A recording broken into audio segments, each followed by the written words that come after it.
Hello everyone, it's me Markellis. It is Tuesday, September 21st, 2021. I have not done a single audio recording, podcast, whatever you want to call it,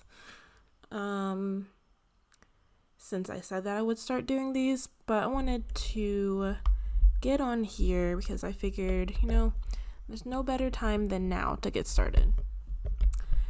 And wanted to start off by saying happy September. September is a month for many things, but in particular we're going to be talking about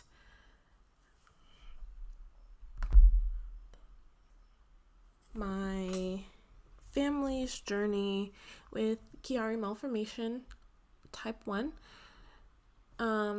For those of you who know, or who are close to my family or myself, you know that one of my younger sisters was diagnosed with Chiari Malformation type 1.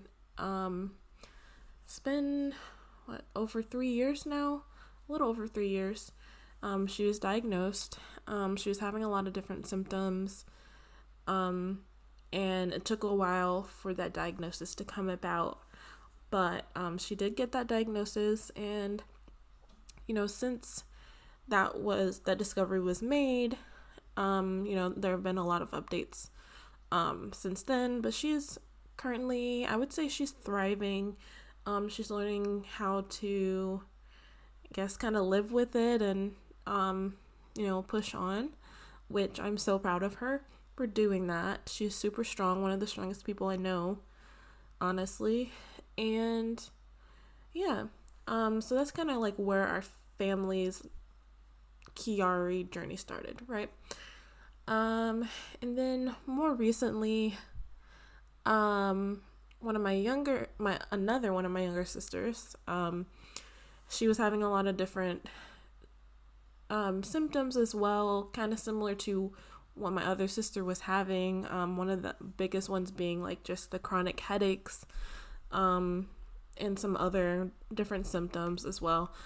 But after kind of like going through, doctor after doctor visit, she recently, in the last few months, was diagnosed with Chiari Malformation type 1 as well. So of course, hearing that name again, in relation to another one of my close family members, that was really hard for me, for my family to really hear. But it was a good thing in the sense that we had a little bit more of an answer as to why she was experiencing what she was experiencing and continues to experience. And after that diagnosis was made, one of the things that the doctor said to my parents was to basically, this might be something genetic or something that might run in the family a little bit, in the close family. So that might be something we would want to be interested in looking into. And so, of course, when my mom tells me about this, I'm like, okay, I'm gonna go get the necessary testing or imaging to look into this, because it's not something I thought about me ever having, because for one, I didn't know this thing existed until 3+ years ago when one of my sisters was diagnosed. And number two, I kind of attributed a lot of the things that I was experiencing to stress, and I guess not really having the best coping mechanisms to deal with those things. And yeah, so from that point on, I was like, okay, I'm going to go see my doctor to request getting an MRI, because this Chiari is not something that you can get a blood test for. It's something that you need to go get an MRI for. And so made an appointment to see my doctor to get this request the MRI. And I'll tell you very briefly about the experience. So go into the doctor's office, and I'll probably go into more detail about this particular, that would probably be a whole nother episode talking about this. But I went into the doctor's office, and talking to the doctor, just, of course, after you're ready, tell the nurse and all these other people, like, why you're there. You have to explain again. And so I'm, like, talking to her and telling her, two of my sisters have been diagnosed with this thing, and I want to look into getting an MRI done for this as well to see if I might have it as well, because, it wouldn't be, I guess, not super surprising. It would be, I was thinking, I probably don't have it, but, like, let's look into it anyway so I can have a peace of mind, so I can have, at least if it's not this, then maybe they'll see something else. I don't know. So I'm telling her about all this stuff, and she's like, well, just so you know, I'm not sure if you're aware, MRIs are a very expensive test, and I'm not sure if your insurance will cover it. I'm like, in my head, I'm like, what? First of all, that's not your place to tell me anything about what you think my insurance will cover or not. How are you making that assumption that I just can't afford this thing? And I'm aware, I'm a smart person. Like, a lot of people would know that an MRI is not cheap. It's not free. We know that. And I felt really insulted. But anyways, I just decided to go ahead and continue to request it, because I was like, I still want to get it done. I'm aware that it's expensive, but I will run my insurance. We'll see what it covers, and we'll see whatever. And so she really wasn't trying to order this MRI. And so she goes back to her attending, because she's a resident, and she goes back to her attending physician, and she says, she comes back after I've been waiting at this point for an hour, and I got to my appointment early. So I'm irritated by all of this.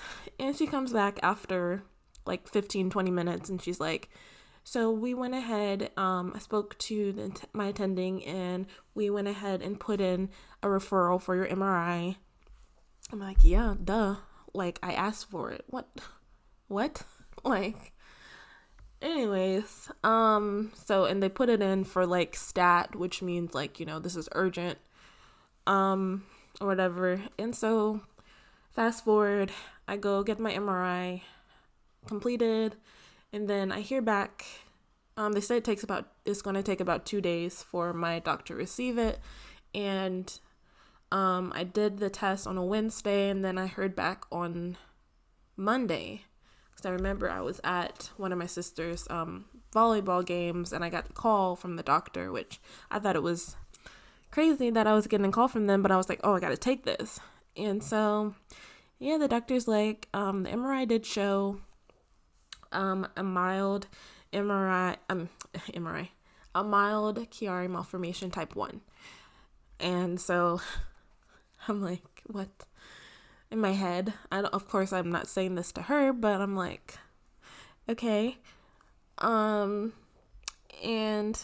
really wasn't expecting to hear that. I was, like I said, I didn't think that it would actually come up that I have it as well.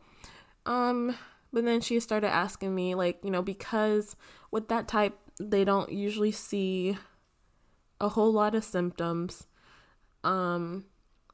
They asked me if I wanted to see, if I wanted to follow up with a neurosurgeon, just to discuss, basically my symptoms and to discuss, just further steps. And so I'm like, yes. And she asked me, same doctor that I saw, she asked me if I had a preference for a doctor. I'm like, in my head, I'm like, is she really asking me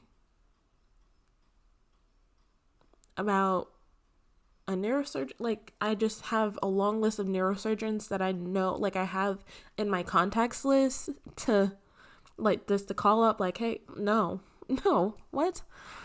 So anyways, and of course I tell my family about it, and I really haven't told a lot of family, and so I apologize to those family members who probably hearing this for the first time through this forum, but it's been something I've been kind of like grappling with for the last 2-3 weeks now, so it's still really fresh. But yeah, so that's where we are. I currently have an appointment to see a neurosurgeon in the next 2 weeks or so. And hopefully we'll be able to figure out a plan going forward to kind of deal with this. And I probably should have said this towards the beginning, but probably we'll do another episode to continue this. But I don't know if I said this before. See, I'm forgetting things. Chiari Malformation type 1. There are 3 main types. 3 or 4. Chiari type 1 is often a congenital thing, which means basically it happens like before you're born. Like it's almost kind of like a genetic mutation type thing that happens, and it's in very, very simple terms, a part of your cerebellum is extending like outside of the main part of your skull. It's like pressing down on your spinal cord. There's a lot of technical ways to say that, more scientific medical terms to say that, but that's basically what it is, and it's causing a lot of pressure within the skull. Can cause a lot of things like headaches, which I have, migraines, which I've had.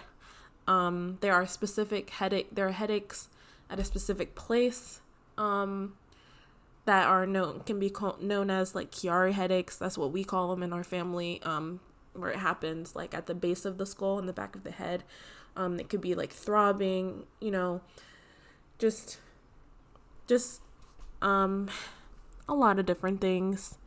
And honestly, it makes a lot of sense, this diagnosis, because I have experienced a lot of these related symptoms for as long as I can remember. Like I can remember even, anxiety is something that is related to this condition. And I've been an anxious person for literally as long as I can remember. I've been a very anxious person. And I just thought that was, that was just me. That was my personality, which, not personality, but I just thought that was a me thing. And I never really attributed it to anything else besides, like I said, not having the best coping mechanisms to deal with anxiety and even like depression. And it's been a journey, and it's continuing. I mean, just in our family, it's a lot, and we are I believe a strong family.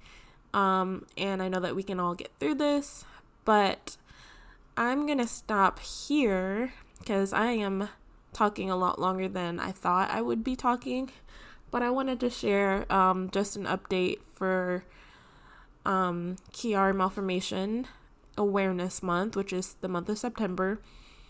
And I will try to keep you guys updated on things with my own journey, my family, without I would rather give more detail about myself than, my sisters who, that's their stuff.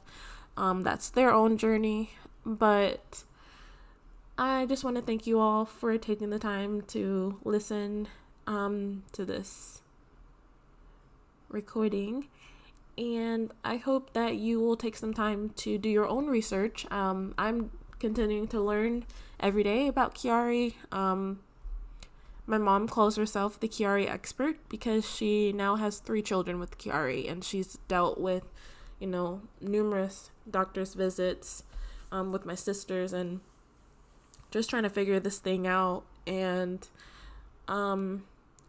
this will be a lifelong journey. I feel like it's not necessarily a cure, so to speak, but there are different things that can be done to mitigate the symptoms, the related symptoms. And again, that'll be more information for another episode. But again, thank you all for joining me. I hope that this information was useful and it was hopefully interesting. And please share. Please share with others. Please share this video. Please share. I don't mind. I want people to know about this thing because it's